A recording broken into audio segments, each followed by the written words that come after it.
包括营业额衰退50%以上的艰困企业的员工的薪资40%，大家可以想象这有多少人？还包括这个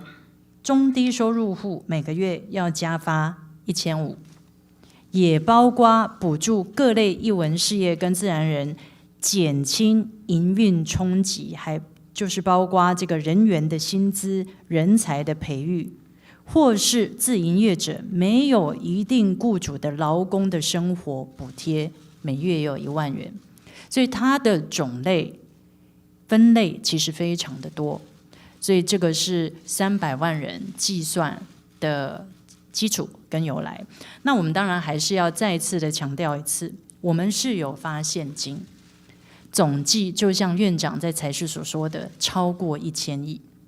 但是我们依然到今天要告诉大家，我们发现金补助的方式绝非无差别一次性的现金发放，我们有补助，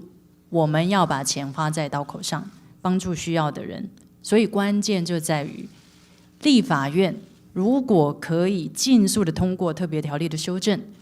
我们刚才所提到的这一些对象可以即刻就领到现金的补助，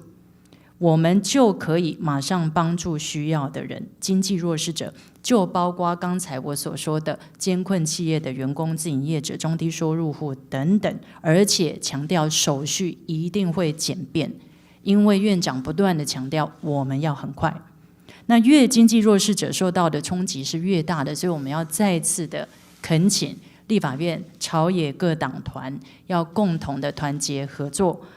要尽速的通过特别条例的修正。如果再拖一天，当然需要帮助的人他会面临更多的煎熬。所以我们尊重立法院的协商，但依然要诚恳的呼吁，希望立法院可以尽速的通过。